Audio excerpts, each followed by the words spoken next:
Still need permission to record. Please note that in the chat. And if you have any questions, you can note that in the chat as well or raise your hand. Now I'll go ahead and toss it to Council President Friedson for opening remarks, and then we'll open up for questions. Council President, to you.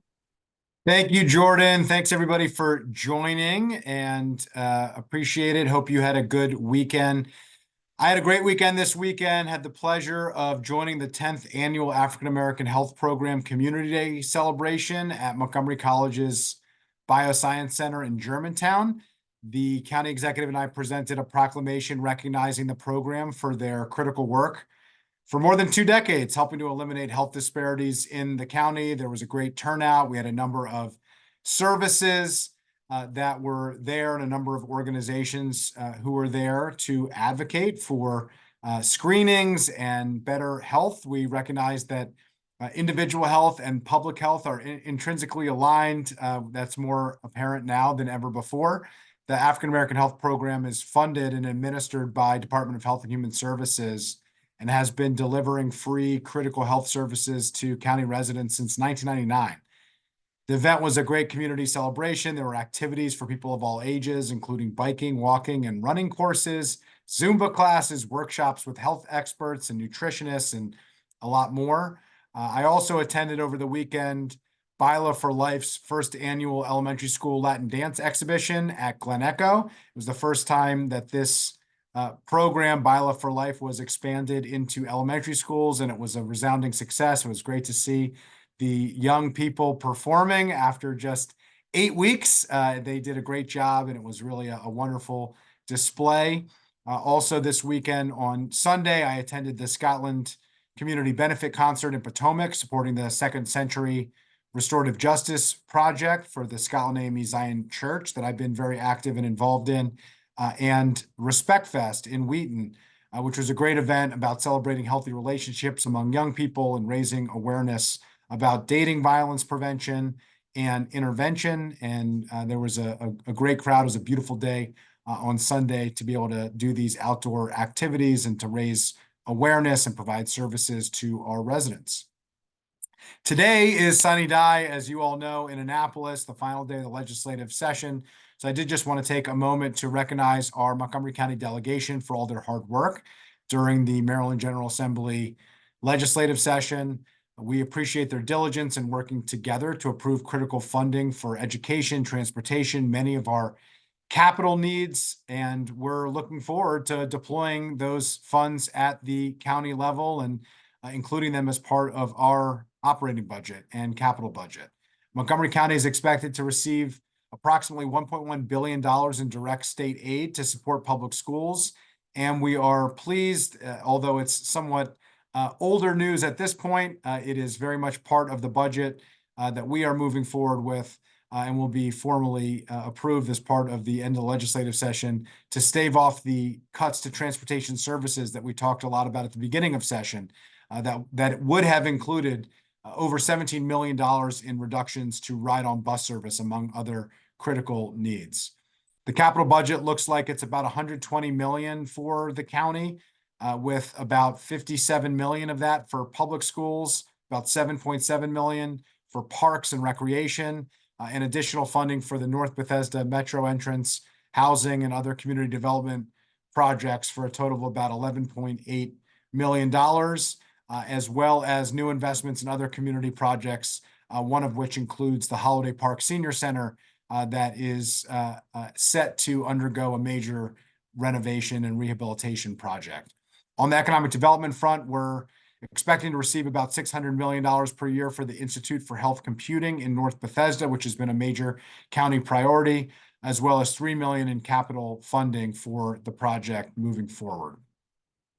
As we look to our budget here at the local level, we have public hearings that begin this afternoon, several hours this afternoon and this evening, several hours tomorrow afternoon and tomorrow evening, 5 public hearings total. This week, we added an additional one. I want to make sure as council president that we provide as much opportunity for residents to weigh in and testify on the $7.1 billion recommended budget as possible. And so not only do we add slots to the afternoon and evening sessions, we added an additional Wednesday public hearing that will be virtual to provide that additional opportunity. In total, we expect more than 150 residents to share their views in person and virtually over the next several days. It will be the most number of residents we've had testifying on the operating budget, which is critical and important as we make these significant decisions. Over the course of the next 7 weeks, the council is going to rigorously evaluate spending affordability and the long-term structural fiscal sustainability of both the operating and the capital budgets, while ensuring that tax-supported funding is put to its best and highest use to provide programs and services for county residents that we know that they desperately need and we think that county residents deserve.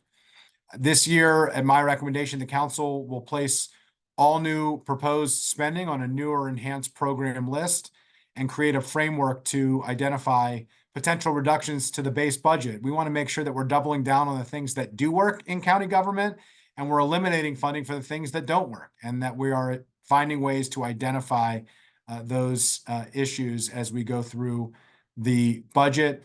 We're especially focused on the use of one-time funds for ongoing expenditures, which will exacerbate the structural budget deficit.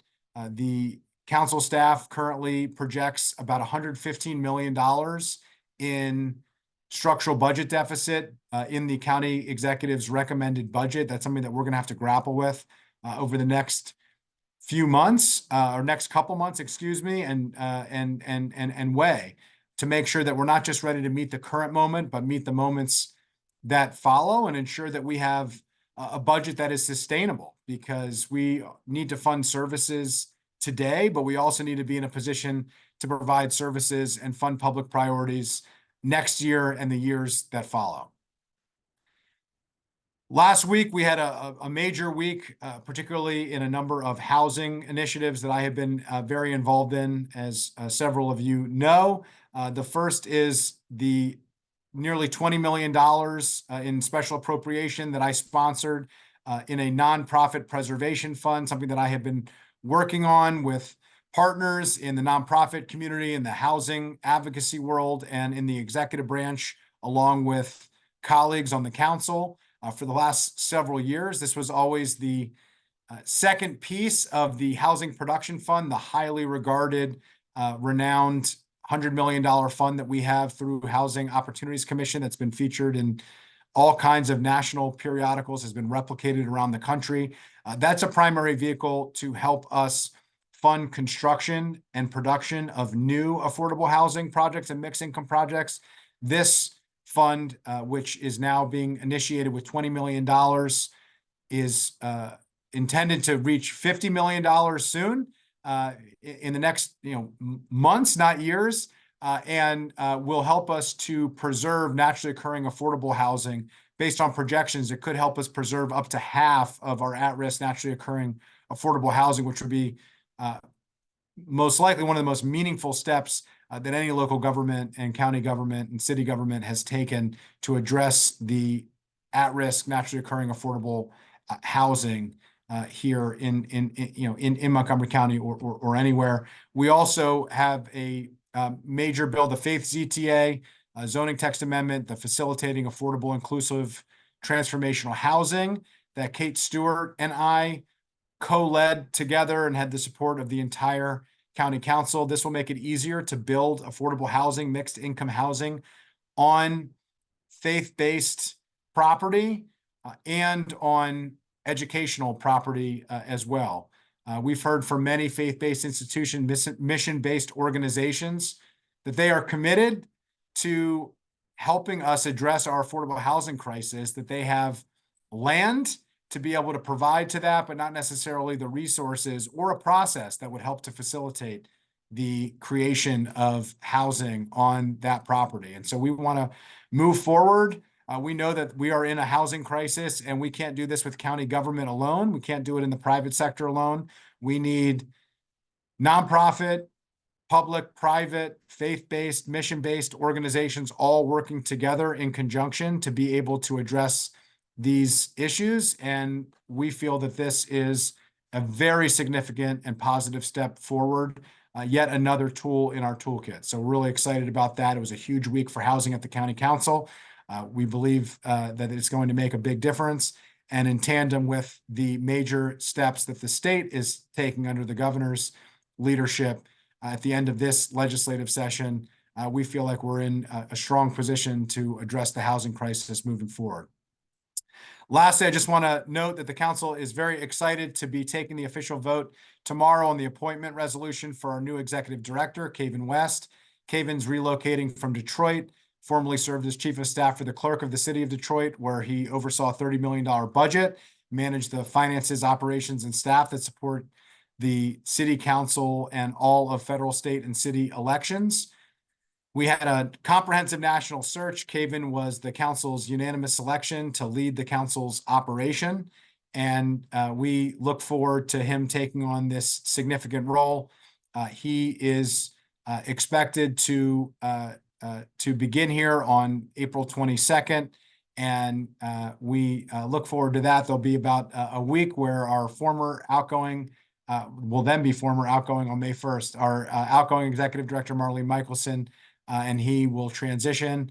And we would just want to express, as well as we will continue to do over the next several months, a warm gratitude and a personal thanks, as well as a collective thanks to Marlene Michelson for not only her work over the last several years as the executive director leading the county council, but also her 35 years of service to Montgomery County.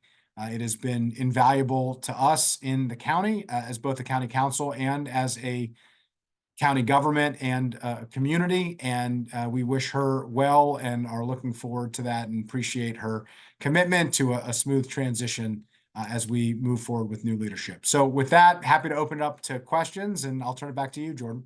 Thank you, Council President Friedson. Reporters, again, if you have any questions, please note that in the chat, or you can raise your hand. I'll call on you accordingly. Up first, we have Suzanne Pollock with My MCM. Good afternoon, Suzanne. Good afternoon. I was just questioning, Councilman, is there any particular thing that they did pass up in Annapolis that you're really excited about? On the other hand, is there anything that you wish they had passed but didn't get enough votes? Yeah, it's still early on. I don't have all the final reports on all of the bills, so I probably Sure. be better to answer that next week than this week. But you know, I mentioned a lot of the funding. That's been my focus here in the final days, as well as the housing priorities, which is obviously a big issue for us at the local level and something that I care very deeply about, having serving as the chair of the Planning, Housing, and Parks Committee, and also having been at the forefront of most of our issues to address the housing crisis. So I'm pleased. There's a number. The governor's housing package moving forward is a positive step forward for us. But most importantly, we need funding to provide the services at the local level. And I mentioned to you on the economic development front, the Institute for Health Computing, which is a positive. We're looking forward and hopeful that additional funding for housing goes through. We have asked, as part of our priorities, $10 million to housing at the local level for Montgomery County specifically. And so we're continuing to advocate for that. We'll see where the dust ultimately settles on that. And obviously, support for public education and transportation are huge. So we're looking forward to those issues as well. Ultimately, we want to work together with the state as partners, but we need to make sure that we have the financial support to provide the services that we are providing at the local level. Thank you. Suzanne, did you have another question? That's good. Thank you very much. Great, thank you. Up next, I don't see any other questions. Reporters, again, if you have any questions, please note that in the chat, or you can raise your hand. Going once. Any last minute questions? Going twice? 3 times? Okay, back to you, Council President. Thank you again. Appreciate Suzanne was asking about, reiterate that I appreciate the $1.1 billion in direct state aid for public schools, the $120 million in the capital budget, 57 million of which is for public schools, nearly 8 million of which for parks and recreation. We are lucky to have the capital budget chair in Montgomery County, Craig Zucker, who, along with colleagues I know, have been working extremely hard to bring back support for us for all of the services and capital budget priorities that we have, and we'll continue to work together with them. So happy sunny day, happy public hearing for budget day. I hope everybody stays safe and puts glasses on if they're going to look at the eclipse today. I'll just note we are going to take a brief during the public hearing today for those wishing to check out the solar eclipse. We'll be taking a break at about 3:15 to do that. But anybody who does that, we hope will do it safely and make sure that they're wearing the proper lenses if they choose to partake. So with that, thanks for joining today, and look forward to seeing you next week, and look forward to you paying close attention in the next 7 weeks as we take up the budget.